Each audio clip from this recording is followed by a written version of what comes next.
What's up, guys? It's your host, Spartanic Arts DxD, back with another high school DxD related video. And today we have What If Issei Left, Part 18. Thank you guys so much for the support that's been going on. We're on the upload grind still, you know what I'm saying? So, if you guys want to know exactly when I upload / my upload schedule, click the little blue button right next to the subscribe button, or the first link in the premiere, or the first link in the description, or the first link in the comment section. You get the point, etc. So let's try to hit 400 to 500 likes for this video. I know you're in the premiere right now, so go ahead and hit that like button. I'm not asking again. Nah, I'm messing around. Thank you so much for the support once again. Can't thank you enough. Your boy's been having a good time. I'm chilling right now. Oh man, am I jacked? No, I'm joking.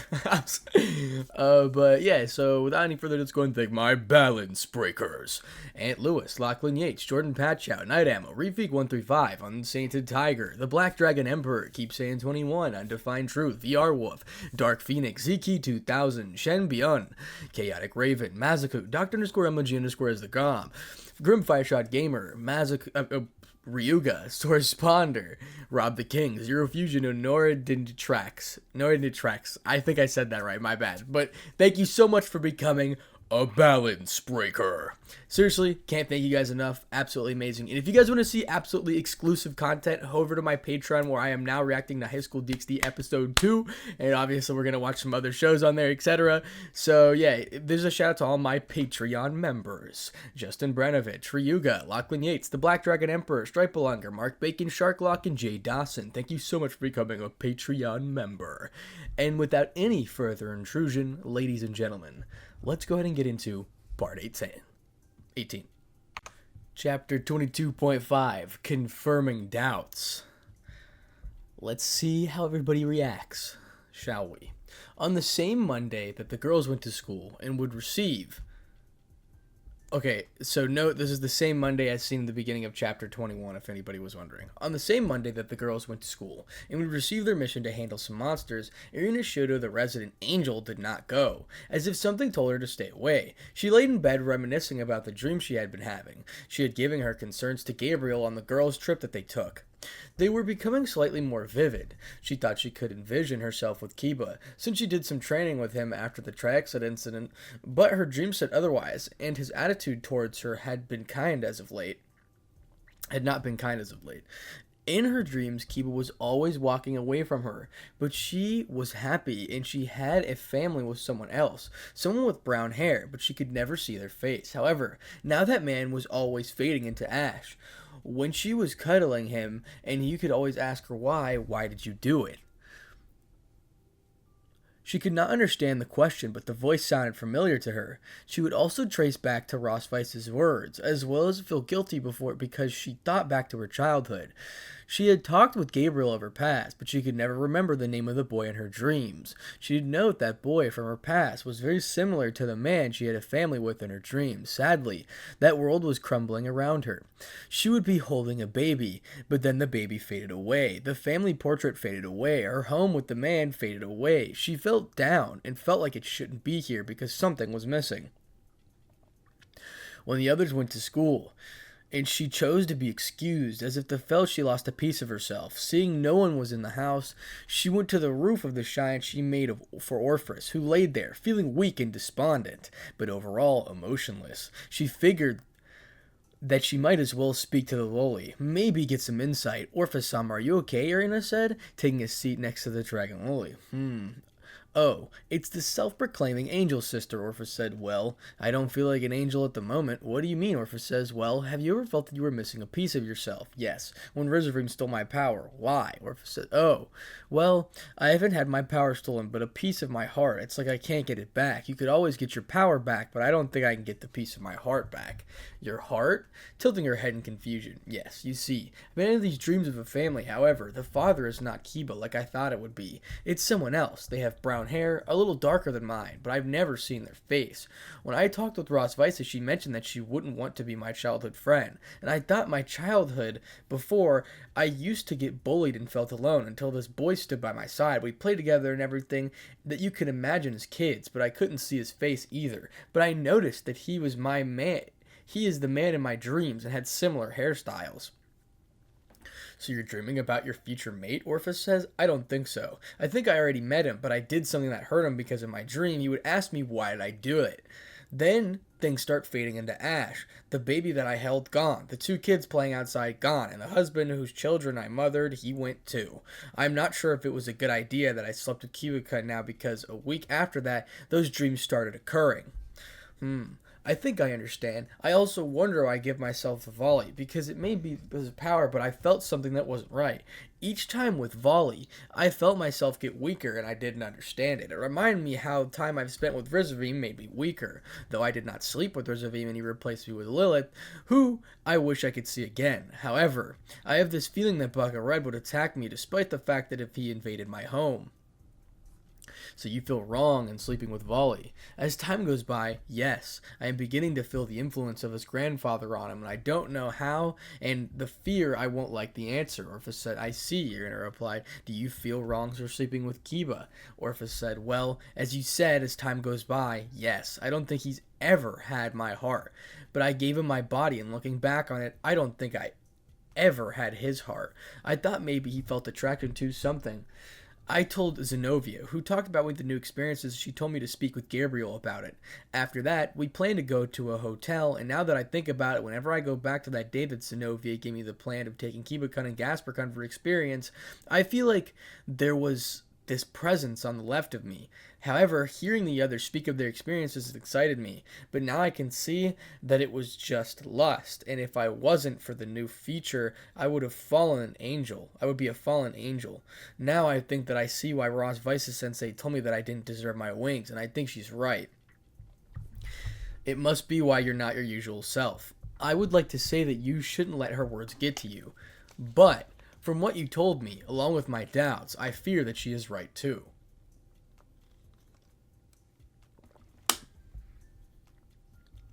Yeah, looking down in dismay, Irina did. You still have my blessing, correct? Orpheus said. Of course, and thank you so much for bestowing it upon me. I think you're going to need it for what's to come. Self-proclaiming Angel's sister, Orpheus said. Okay, I'm going to head back down. Do you want anything? Getting up from her spot. Some cookies would be nice, Orpheus said. Irina gave a nod and was about to leave until she heard her name called, but not her nickname, but her name. And Irina, I hope your luck is better than mine. And you find that boy again, Orpheus says. Thanks, Irina said. She did not know why, but it felt forbidding that Orpheus said that. She went and got the cookies that Orpheus liked, and went about her day, or at least until the others came back from school. Every time she walked past the main room, where she did it last with Kiba, she shivered, but in disgust with herself, she saw that she wasn't the only one sleeping, as well as she had the bags under Azia and Konoko's eyes. Azia could not contact Genshiro. She also noticed that Ravel had not been back yet, so she believed that something must have happened in the Phoenix clan. She thought about calling her parents, but something told her that it would be a bad decision. When the others came back, they talked about a mission with the Hero faction.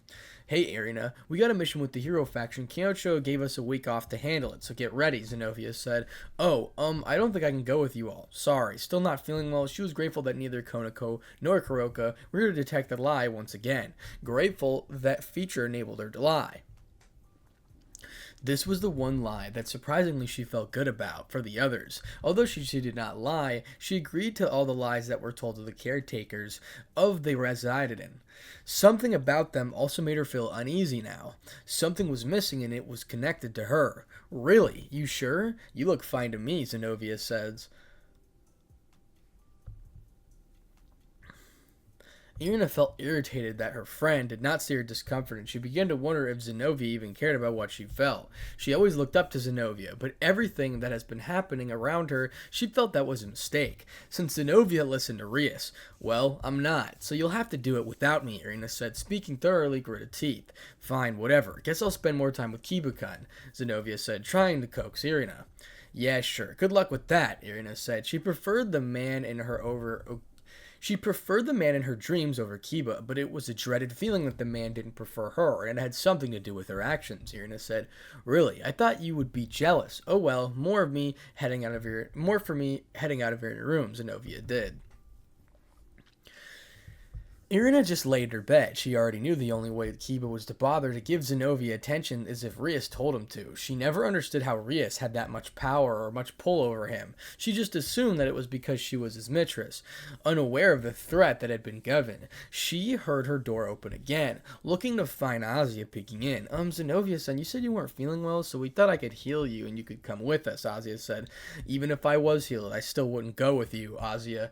Something is just telling me that it's not the right thing. Maybe because I could be needed by Michael-sama, Irina said.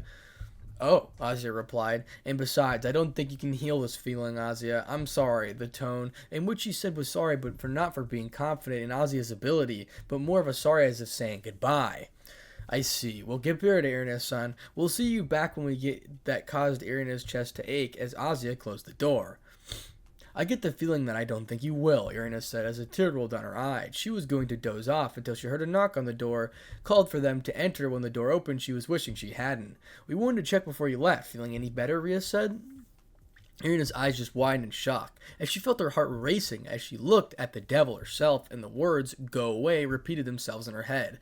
Ah, Akano said. She seems to be shocked to see us, letting out a little giggle. Irina gulped nervously at the sight of her fallen counterpart, while Akano seemed to be smiling kindly. Irina's eyes glanced at Akano's reflection in the mirror and saw something different. She saw Akano's body, but her hair was down, not in a ponytail, and her kind smile was a smirk of arrogance and looking right at her, which scared her because Akano's eyes were closed.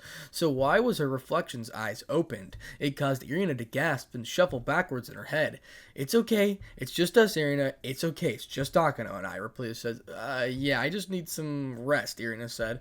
Okay, well, take care of yourself and don't overdo it. Kuroka and Lefei went back to the Pentadragon Manor and the Hyoudou are on vacation, Rias said. Hyoudou? That name again, but something is missing from it, Irina said. She looked at Rias and nodded. When Rias tried to come closer, Irina shook her head and relaxed a little more in her bed. Okay, we'll be leaving now. Get well, Irina, Rias said. Don't get too jealous if Kiba-san spends more time with Zenobia-chan, Akano said. Irina simply nodded as the two began to leave the room. Irina looked in the mirror and saw the different women, but the smirk became sneer. Yeah, good luck. Before turning back in bed, the two left the room and Irina to her thoughts. The next day, Irina had woken up. She felt conflicted considering she had dinner alone. She did bring some dinner up to Orphis, who went to her own bedroom from the shine of her room. Other than her, it was just felt like an empty in the place. She also didn't like the feeling fixing her hair into the traditional twin towels and looked settled for the simple ponytail. Part of it over her left shoulder, she did not make a note but cut it down a bit. Another day, she mumbled as she prepared to leave the school, enjoying a quiet walk to school. No Azia, no Zenobia. It felt peaceful not to be in the presence of devils. She entered her classroom and was surprised to see Ross Vaisa enter the beginning session. She remembered she hadn't seen much of Ross Vaisa in the mansion. She also heard some mumble from Kadase, Moriyama, and Akiya. The preferred girl was looking quizzically at her and came up to her. Where are the others? First, you weren't here yesterday, and then you're not here today? What's that about? Akiya says. I don't know. Yesterday I just felt sick and not feeling well. Things just didn't feel right. As if the others, they said something about Kyocho giving them the week off. Were weakly shrugging her shoulders. Akiya stared for a bit, as if looking for a lie in what she said. Seeing what she needed to see, Akiya gave Irina a nod. Well, I hope you're feeling well. As she noticed Irina staring at an empty seat that was next to the window, it made Akiya wonder if Irina knew what was happening to the person that sat there. Whether she does or not, she will know in a few moments. Akiya took her seat, which was near Irina, so she could gauge her reaction to Ross Vaisa's begin to start class. While Ross Vaisa was doing roll call, the intercom came alive and they could hear Sona's voice.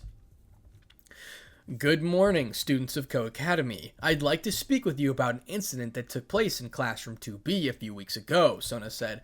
Ross Vaisa was confused, but skeptical as she tried to figure out what happened in her classroom. While she was away, Irina also looked around, confused as well, so she whispered to Akiya. Akiya, do you know what happened? Irina said, kind of. Some people got beaten up. She remembered as the day as she accused Issei that day because the evidence was stacked against him, when they stood by his side of the real culprit. To inform you all of what happened, some students decided to play a hand in his prank on a student, all because he asked them to change their ways, so they would not get hurt like he did, Sona says. Irina saw some of her male classmates nod solemnly, and she wondered how hurt this student was. and her eyes wandered back into the empty seat next to the window. You see, the students who pulled the prank were Matsuda Hiroki, Motohama Akito, and Genjiro Sanji, with the assistance from Maki Suzaki, Sona says. Irina's eyes widened as she wondered why Sanji do that for the first two names. Something clicked in her mind. She knew those names. Looking back at the empty seat, she noticed the two empty seats in front of it, but she only cared about the empty seat by the window. Ross Vice's eyes widened as she knew those names were involved with Issei, but noticed that Issei wasn't a culprit. As she worked that Sona had begun, and she began to dread and hope that she was wrong. These three conspired against one student. Because this student told Matsuda and Motohama to quit being perverts, to stop all perverted activities or they would end up like him, broken. Matsuda and Motohama did not like the recruited Genshiro to help them, which I will inform you, now, due to his action, Genjiro Sanji has been removed from the student council, as we do not condone this behavior. In addition, Genjiro was having an affair with Suzaki-san, despite being in a relationship with the fellow student council member, Hanaki-san. Irina did not know this, as she knew he was sleeping with Azuya in Ravel, primarily because she had seen him do it with most of the girls in that room. While she settled for Kiba and sometimes Gasper, she remembered now how they weren't into his volley and Genshiro, who were trying to make the point with their thrust. She's glad that she didn't sleep with either of them. She didn't like the way he looked at the girls. It was a deprived look that it displeased her. Not only was he having an affair with Suzaki-san, but also Azuya Argento and Ravel Phoenix, Sona says. Oh no, Irina said as her heart sank as she listened to the story that Sona continued to tell. So they know, but how? Was it Issei? Ross Vices said. She always had the feelings that the others knew, especially Issei. As you may or may not know, those two were in a relationship with Issei Hyoudou, Sona says. Irina's eyes widened and unknowing her tears began to fall as Ross Vices frowned as the class began to murmur amongst themselves. Speaking of Issei, he was also in a relationship with Rias Grimmery, and before you claim that he was a two-timing your Oni-sama, he wasn't, as she cheated on him and it was a glamorous relationship with her and the rest of her club members. Before you think Rias did a great job of two-timing the pervert, I'd hate to tell you that Genshiro was worse than Issei at this school, as I found out that he used school cameras to peep. I feel that I have let you down as president for being such a monster into the school. And before I forget, the victim of the prank was Issei Hyoudou. It's quite a shock, isn't it? The perverted beast is the one telling the other perverts to stop being perverted. If you don't believe me, here's the audio to prove it. A tape was heard, rewinding. Then the school could hear Issei's voice, and more tears fell down Irina's face. Guys, you and I have been friends for a long time. That's why I ask as your friend. I ask you to leave those perversions behind. They won't help you at all, Issei says. After saying that, everything was silent for a few minutes. So that Matsuda and Motohama, what did you say, see? You were not the one to talk, very annoyed about what Issei, or rather that perverted beast, told him. Stop being perverted, how stupid is that? Matsuda said. Yeah, he's right, Motohama replied. Guys, I'm not saying it with bad intention, it's to help. He couldn't finish because Matsuda interrupted him. Still annoyed, oh yeah, sure, help. But for you it worked to be a pervert, Matsuda said. Exactly. You have the top two Oni-samas of the school, the mascot of the school, and more. You have the audacity to say leave those perversions behind? That's fucking... He then grabs Issei by the shirt. You bastard. You... Do you know how much envy I have for you, Motohama said. Matsuda with a smile. If you're going to tell us leave our perversion so you can take all the women, then you can drop the charade. That's not true, Motohama. Please let go, grabbing Motohama's hand so that Motohama would let go of his shirt. They don't understand being a pervert. Won't get you a girlfriend, and that reputation will harm you in the future. I'm speaking from experience, remembering not only their reputation, but the deceit of the girls that claim to love him. Yes. Sure. What happens to your perversion? Matsuda said things happened, only to be interrupted by my own. Yeah, things. Surely he did things with the girls. That must be it now. Looking at Matsuda, let's leave this friend and go and see the girls. Matsuda and Motohama beginning to leave until Issei with concern. Guys, for everything that we've been through, think about it. Not caring what they wanted to do with the girls as they weren't his anyway. Not anymore. Sure, we'll think about it. Getting out of the classroom, Motohama leaving Issei alone in the classroom. There was a click indicating that the tape ended. You see, he was aware that he had been cheated on and didn't want to do the same thing to happen to his so-called friends. And what they did to do instead, recruit someone that betrayed Issei's trust and took the girl's underwear and planted it in Issei's suitcase to frame him for a crime that he didn't commit. Of course, it was here that Genshiro revealed to have sleeping with Issei's girlfriends. It wouldn't surprise me if they slept with the two perverts as well. You heard what they say. They went to go see his girls. Guess the Oni-samas are just two-timing easy lays. They're not who you thought them to be. You worship the ground they walk on, but tell me, what would you do in Hyoudo's shoes? If you had any balls, I think you'd go to Hyoudo's approach, considering the damage that some of you idiots did to him. I'm amazed that he was able to send all those that pranked him to the infirmary. I'm sure all of you in the class 2B saw the damage that he could do.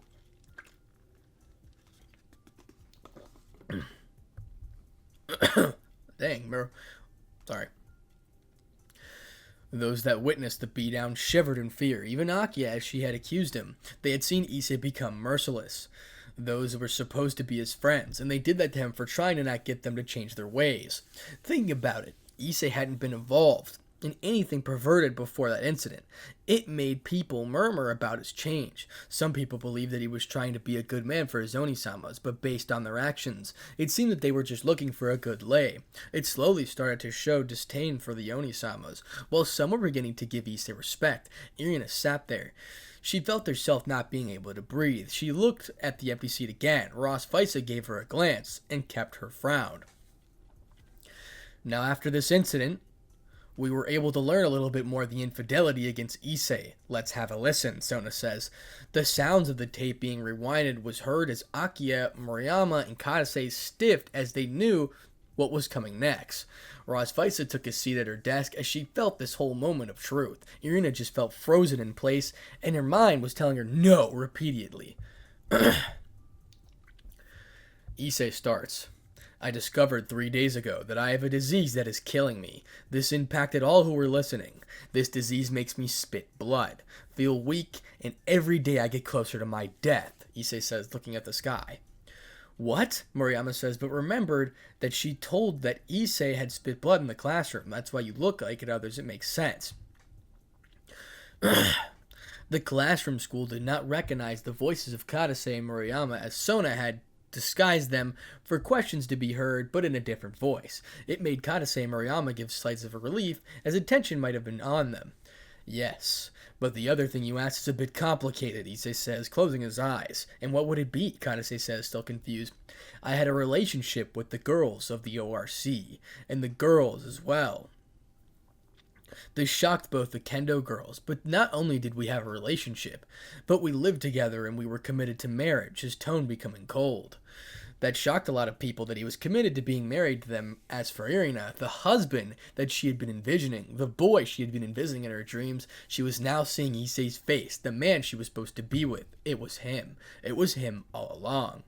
Those rumors were true, Kadase said, only to see Issei nod his head. But why aren't you together? That's what I'm getting to. A few days ago they ignored me. They did not pay attention to me. Some greeted me, but that was it. Before they slept in the same bed as me, but that ended as they discarded me as if I was nothing to them, his tone changing from emotionless to one of fury. What happened? Why did they discard you? Moriyama says, feeling sorry for Issei. A short period of time, I fell into a coma. It only lasted 2 weeks, but apparently that was more than enough for all the feelings what they had for me to die or was replaced. Lowering his head to his hair to cover his eyes. They thought I would die, that I would never wake up. I don't know. All I know is that those 2 weeks were enough, so they were no longer able to love me. But maybe from the beginning they never loved me at all, or I was just a toy, or they got tired of me or my perversion. But that doesn't matter. They changed me and deceived me, his tone dead, empty, no sadness or anger within it. And who did they change you for? Kadase says, with tears coming out of her eyes. Easy. My so-called friend and rival who I considered a brother. My so-called best friend who I help overcome his past. My other rival who shared my perversion, and so-called friend who believed I'd be the younger brother, and the one I once considered to be my second father. His tone growing darker. Who would have thought? But it's the truth, Issei said, shocked. The school. All of the people that Issei felt he could trust, they all stabbed him in the back, while Irina was now murmuring no to herself. Akia continued to watch her, and she was confused. She did not know if Irina was saying no as if Issei was supposed to find out, or saying no as she could not think this could happen to Issei. Hey, isn't the pretty boy in ORC the male classmate said one? You mean Kiba-kun, female classmate one said. Yeah, I think he probably was using it to cover to steal girlfriends. Man, I knew he was a bastard, the male said. I agree, but he's been fucking with them the whole time and trying to sleep with every other girl in the school. Some of you chicks fell for it, classmate 3 said. That's not true. I am happy in a relationship, so he wouldn't affect me, the female 2 said. Yeah, right. I bet if he smiled at you, you'd drop your panties, like those Onis did, giving the laugh at the good portion of the male classmates. Not just in 2B, but in school as similar conversations about Kiba were being heard. Razvaisa couldn't believe it. Now Kiba's reputation was being tarnished for being something that unfortunately he was forced into. It made her sad that he would be in for a rude awakening when he returned. Male classmate 3 started. Too bad Kiba wasn't here when Issei whooped those 3 asses. He would have gotten smashed too, generating more laughs. Kiba-san had nothing to do with this, Irina standing up. She knew that Kiba didn't need to be blamed for this. Oh, Irina-san has her club near the ORC. She would know. She was one of the believers that didn't think that Kiba would do something like that. Sure, Issei may be a pervert, but not even Kiba would do something like that. He was a gentleman, female classmate 3 said. Then explain, male 3 said. But before Irina could say anything, they heard the recording again. And why aren't you at home with your parents, still sobbing from the ordeal that Issei is going through? My parents, Issei said, his voice taking over an even darker tone.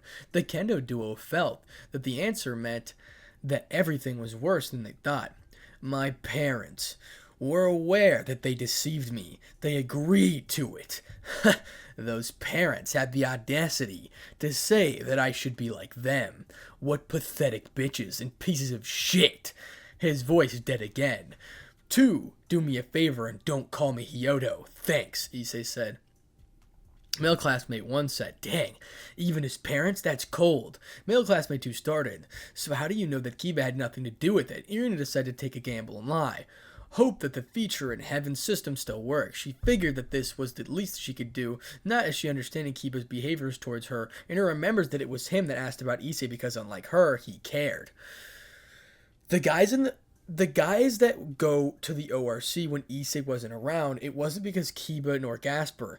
It was some guy with silver hair, like Ross Weiss's senseis. Now, I think about it, this guy tried to Orias and Akano-sama and even me, but Issei saved us and also Genshiro. I have seen around as well. I don't know about Matsuda and Motohama. Maybe that happened when I wasn't around, but Kiba nor Gasper was involved in this. I knew it! Kiba would never do something like that, heinous, female classmate 3 said. As her other were texting their friends in other classrooms, of course, they did not reach the ears of the other student council members, which made them ponder. However, I am to blame for not being there for my childhood friend. When I had a chance to help him through his pain, I ignored it and just made it worse, Irina said, slumping down in her seat. Akia's eyes widened at this revelation. Irina admitted her guilt. However, it seemed like it was over people's heads.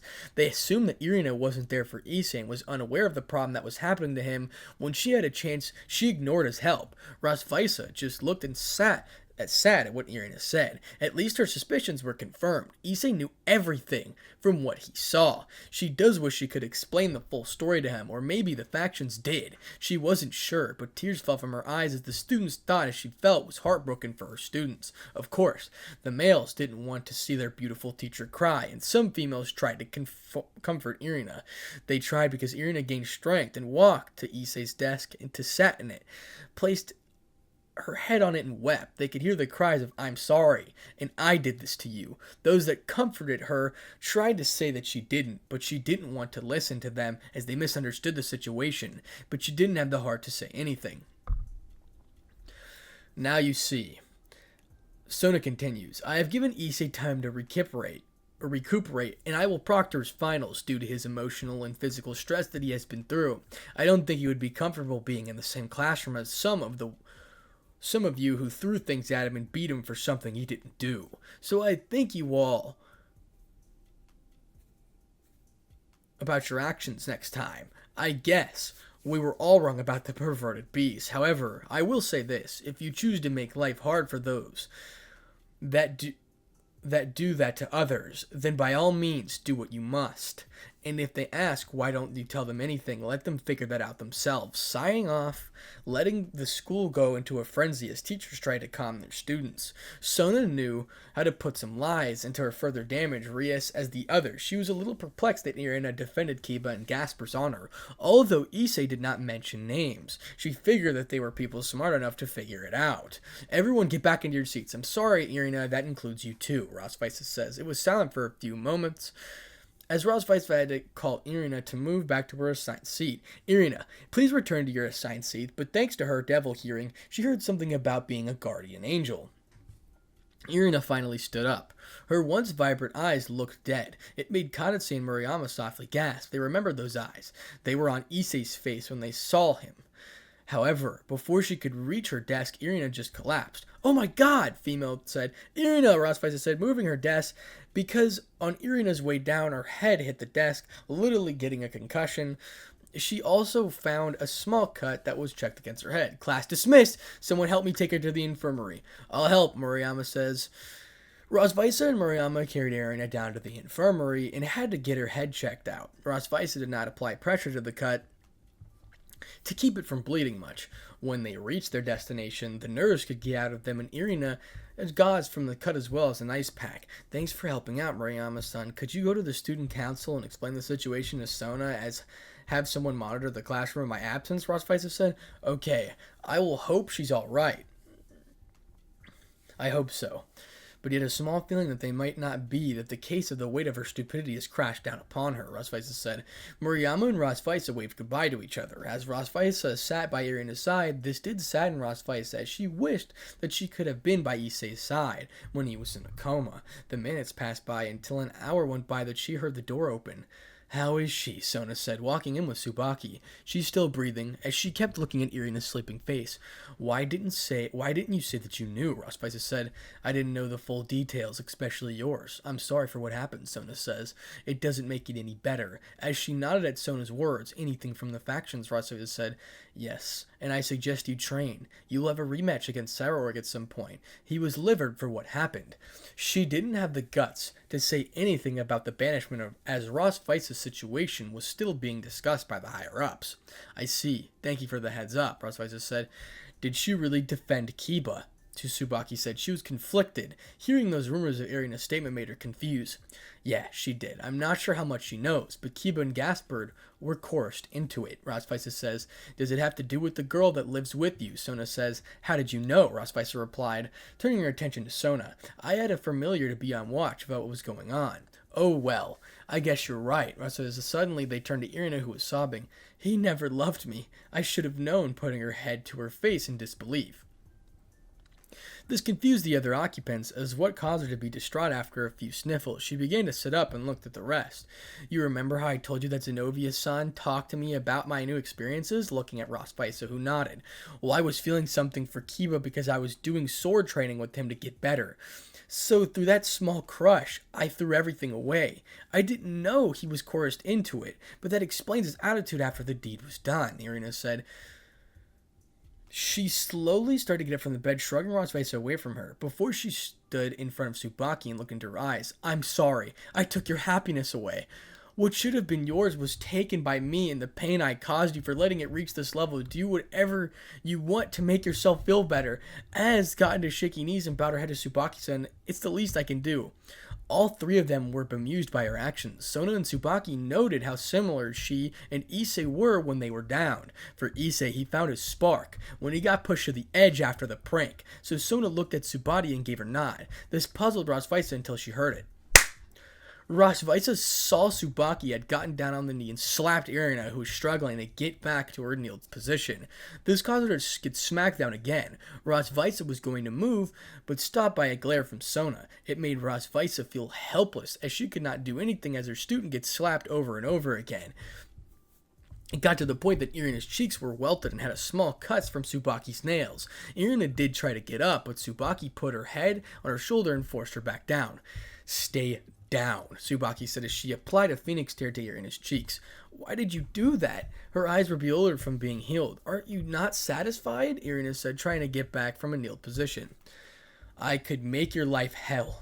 And don't get me wrong, I did enjoy slapping you, but eventually your pain will get boring to me, and I'm not the only person you need to apologize to. So for now, I think I'm done. While you knew what you were doing, you were stupid and naive to listen to a devil and become corrupted by your faith and became an associate in corrupting a seraph," Tsubaki says. "I think we're done here. If you're done for now," Sona says. "I am. I suggest you look after her." But Rosvisa says, "Do not worry. We will look after Tosaka and help her in training. It's the least we could do for you being in the situation that you were put in." Sona says, "Yeah, I don't intend to drink all and fall into peer pressure," something which Sona nodded at. "Come on, Tsubaki." As Tsubaki prepared to follow her and stopped. "Wait," Irina said, stopping the student council members as she looked at Tsubaki.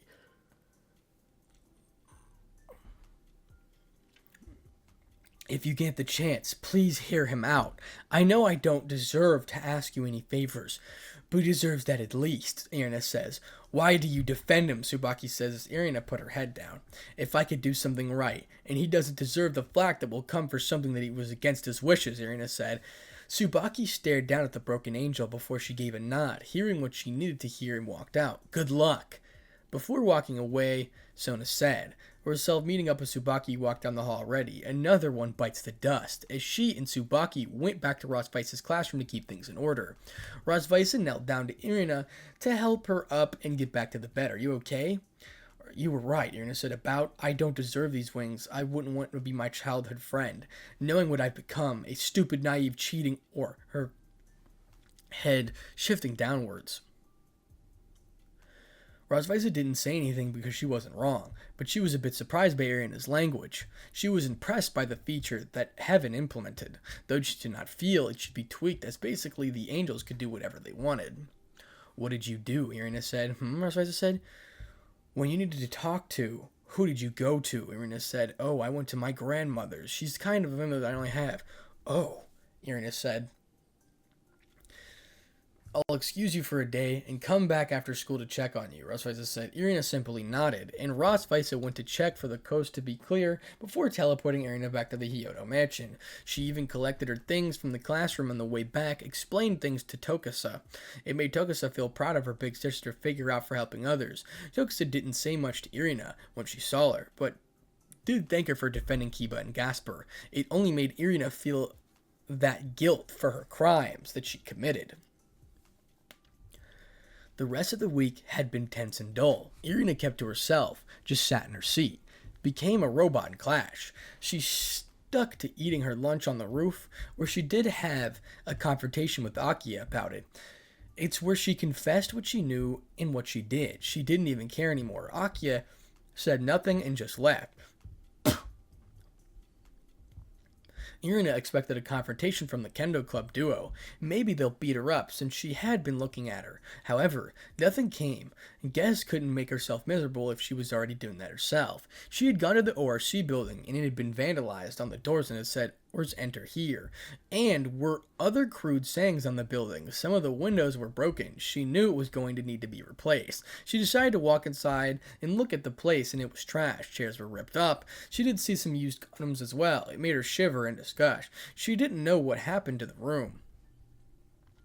She always pondered about what Rosvisa said. She didn't want to go to her parents. She spent more time in the abandoned church as well throughout the week, asking for forgiveness for her sins. She did try to contact Issei, but of course it went to voicemail, and she typed a text message to him.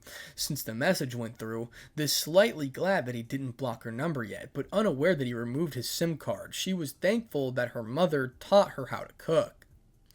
so she made herself dinner. At some point in the middle of the week, Orpheus was gone either back into the dimensional gap or Kuroka and Lefay came back to her. She believed that it was the latter because she figured that Great Red would strike her if she went into the gap.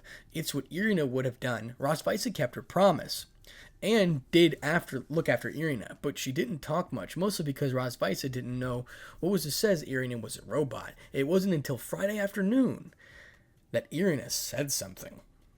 Irina says, I'm going somewhere. Is it an abandoned church? Rosvisa says. No, and no, you can't come, Irina said, as tears came down her face. I'm not suicidal. You don't have to keep watching me. You can go back to Toka. Irina says. Rosvisa replied, I need to do this. I've been thinking about what you said, about talking with someone, and there's only one person that I can go to. If she will let me in, Irina said. Rosvisa just stared at Irina for a few moments, but relented with a sigh. She waved her hand. Fine, go. Come back safely, Rosvisa says. Irina clenched her fist as more tears rolled down her eyes, just nodded at the thought of a place where things were simpler, creating a transport circle to take her to a clearing. When she earned the shock of seeing the person who was becoming to see, it caused her to slowly back away as she did not expect to see her so soon. You know what they say, speak of the devil and she shall appear, and with your actions you might as well be considered one, when you're not supposed to be. But come on, as she began to walk towards where the patch of mint leaves were. You and I have much to discuss, Hirata says. Irina was in shock. She never expected to see her grandmother figure so early. However, she didn't know if she could call Hirata that anymore. After all, she damaged her grandson. She remembered the sound of Issei's voice in those recordings. Despondent, broken, dead, and all because of her. Not solely on her, but she was part of it. Well, what are you waiting for? Come pick these mint leaves for some tea. It seems like you're going to need it, judging from the look on your face, Hirata says. Irina was shaken out of respect her, not to disobey, but she began to follow Hirata to the area where the mint leaves were located. Irina kept quiet as she followed Hirata. You know, it's fun to grandmother to see her grandchildren, don't you think? Irina paused a bit and began to wonder if she hasn't been told, but knew once she told Hirata what she did, she was likely going to get yelled at and forced to leave the premises, unaware that Hirata already knew. They reached the mint leaves just smelling the faint, crisp mint of the air as she began to work on gathering the leaves. Hirata and Irina picked a Ziploc bag to store the leaves. As they were working, Hirata decided to test Irina. Tell me, how are you and Issei doing? Hirata says. He's not the reason that you're crying, is he? She wanted to know what Irina would do, expecting to lie, as Issei did inform her of what she heard Irina say about the feature when he caught him. Irina did think about lying, but then thought to herself about seeing where the lies have taken her. She put herself in the position by not talking to Issei about pursuing Kiba. She was enamored by the stories of in listening to her friend that she went for it and brought Gabriel into fold as she experienced with, so she figured that if she was going to get told to leave, she might as well get some truth off her chest. It had gotten cold between me and Issei, and yes, he is the reason that I'm crying, but it's because of my fault, Hyoudou-san, Irina says. Hirata made a note. Irina did not call Issei neither Issei nor Issei-kun, and she did not call Hirata by her title of Oba-chan. She even allowed only Irina to call her that, when she had come over with other girls and Hyoudou to come. So she's not lying as far as I know, Hirata. She thought to herself before answering Irina. Tell me about what you did that caused things to become so cold between you and Issei. I cheated on him with someone that he considered his best friend. She spoke with a few moments preparing herself to say those words. Hirata's eyes widened. She did not expect Irina to flat out say the truth, as might as well as drop the charade. Oh, screw it. I know you cheated. Issei told me himself, and yes, I was not surprised by your transporting circle thing either, although I was surprised to see you, but Issei told me about the supernatural world, so I know what you are. Come on. I think we have enough leaves, and for some tea, and trust me, you'll need more than I do. As she got up, in spot of picking leaves, Irina waited a few moments and silently followed. When they got back to the cabin, Irina held her Ziploc bag, but remained standing at the door. She felt uncomfortable and was preparing to make a quick exit, if she needed to. When Hirata came back to the kitchen and was washing the leaves and preparing the kettle of water to tea, she did get annoyed, and at first by Irina still remaining the door, but she had a feeling why.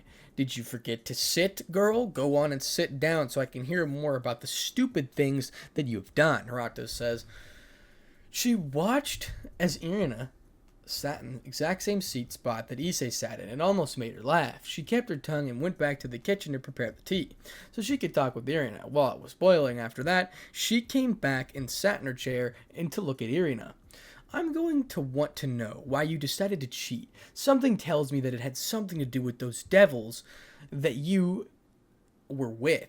I know you're an angel, or you were supposed to be. Issei told me himself, Hirato said. Irina shuffled her feet. Everything that Hirato said was correct. She acted on her small feelings that quickly replaced Issei from the didn't love her. Not only did she not love her, but was practically forced in position because his mistress made him do it. And even worse, she dragged down a seraph into this. Michael-sama would be displeased, but she did pray for Gabriel's forgiveness, as she did not know what she would break news to the angel of what they did. She knew about the mumble something, but Hirato interrupted her. I raised you better than this, Irina. You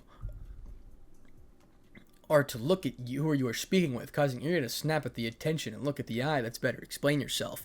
Well, it started when Issei fell into a coma. Vali explained that Issei took a hit that put him in a position, and Vali was able to save him because Vali took the same hit and appeared fine. Hirato's eyes narrowed because Issei explained a different side, and she would believe her grandson over some little battle punk. I remembered some of the girls talking about how Vali was the stronger dragon as he was Issei's rival. I just wanted to get stronger because I felt a little useless. So I asked Kiba to do some training with me, where I started developing a crush on him. 2 weeks went on. I talked with Zenobia about this crush, and she explained to me about the new experiences that the other girls were having, so I felt thrilled that I wanted to have some of those experiences. She told me that she would talk with Rias, and she then told me to speak with Gabriel, who is the Seraph of Heaven. Not for long, Hirato says, letting her thoughts interrupt Irina, who continued to speak. Which I did. I didn't see Haram anywhere because we were training in the church, and Zenobia really made mistakes, always made the right decision. So I felt I could trust her, but I only ruined the happiness of others. After I spoke with Gabriel, she seemed to be skeptical, which I relied to Zenobia. Also, who informed me that Gabriel could help Gasper, or Kohai, who looked up to Issei to become a better man. I didn't think much of it at the time. Clearly interrupting Irina aloud this time, Hirato says, yeah, agreeing with the Hirato they're thinking back then. Eventually, Zenobia told me that Kiba was willing to take a chance on me, and we planned, or rather, she planned it. I just sat there and agreed like an idiot, unaware that Issei was right there. That was my chance where I could have stopped this. I could have been with him then, while the others talked about their experiences, which intrigued me and aroused me, blushing in embarrassment at expressing their feelings all the time. Well, it's not surprising. The feeling of sex is meant to feel good. Something about dopamine, so hearing about it would make you feel that way. But you were right. Issei was there. He saw you and the blue-haired grunt talking, and neither of you made any notice that he was there, and he left.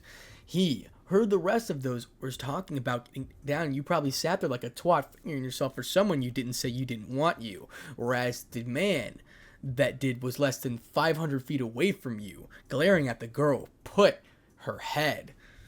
I wasn't hearing myself, Irina said. You might as well be. Sitting to them listening to that shit. Well, the one that you said would be their guardian angel suffered through emotional pain of hearing and witnessing how those that they said loved him, getting on with people that he trusted.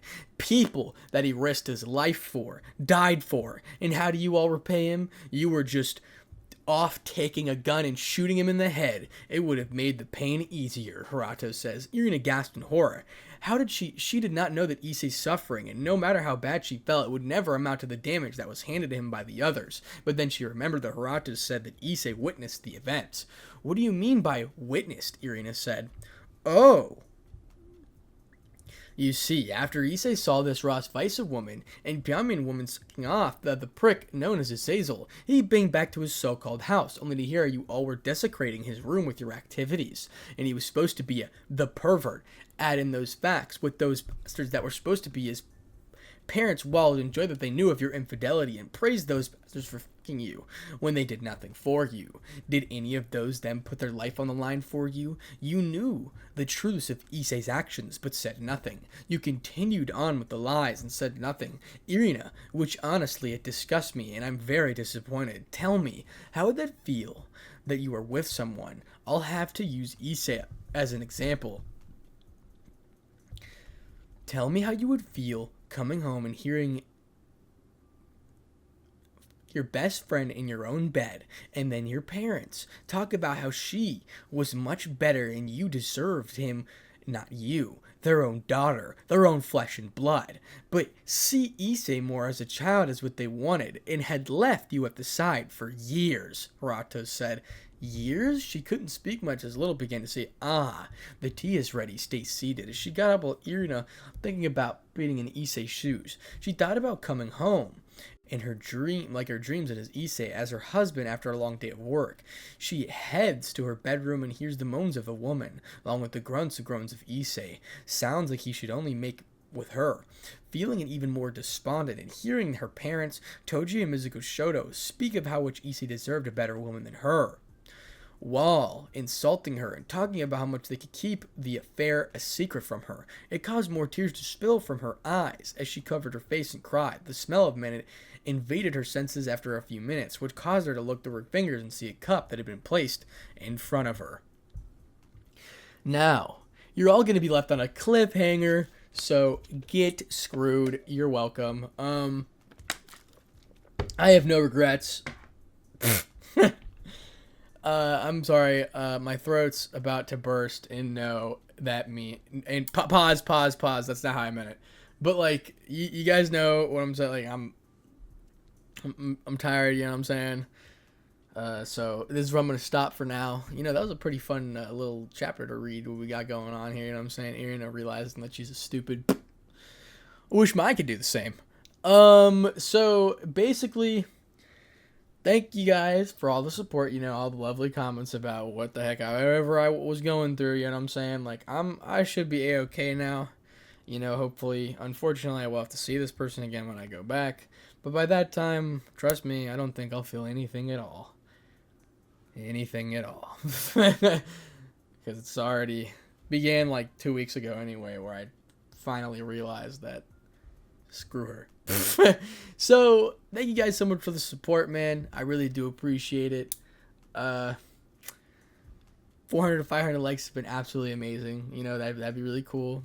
Go ahead and hit up with the Patreon, you know, become a balance breaker, Ultra Instinct member, and a limit breaker. If you guys want to know exactly when I upload, my upload schedule. Thank you once again. You know, I really do appreciate it. And let me just say something to finish it off. How do I put it this way? So a lot of people are like, let it go, things like that, you know what I mean?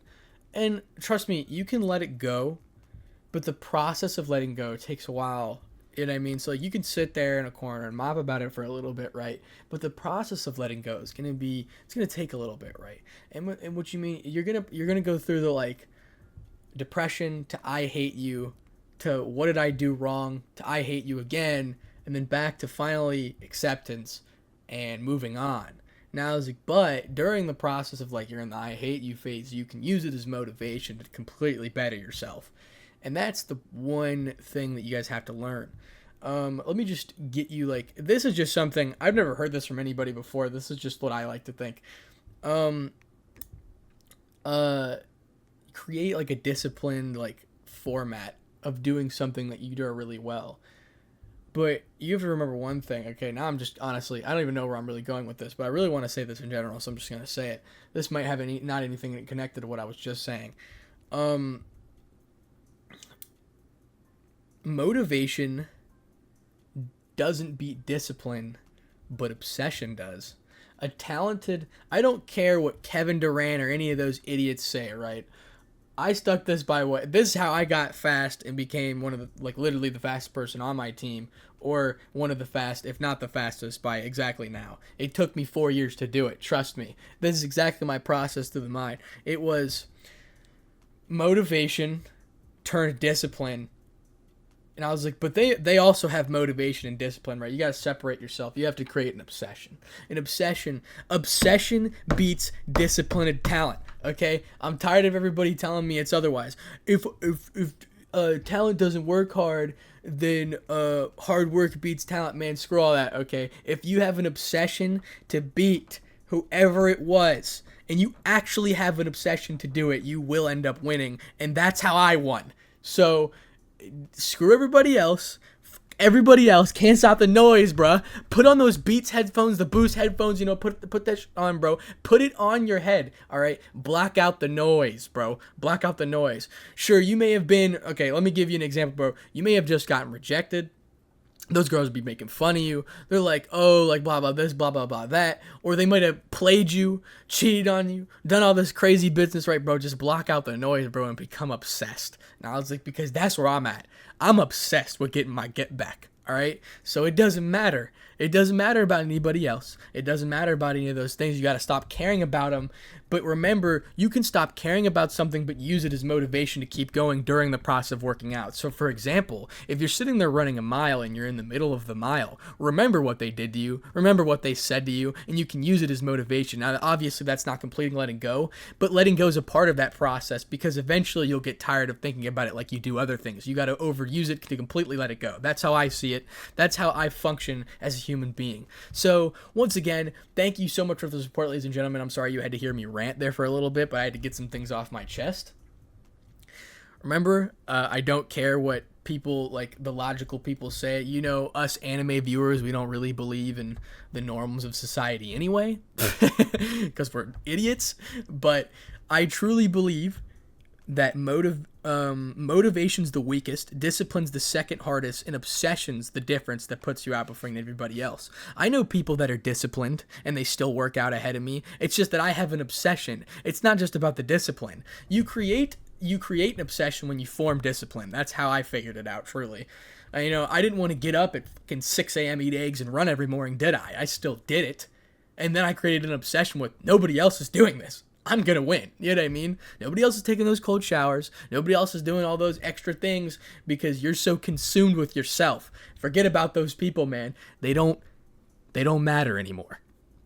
All right, that's pretty much what I have to say. Thank you so much for the support, ladies and gentlemen. Without any other further intrusion, Spartanic Arts DxD out.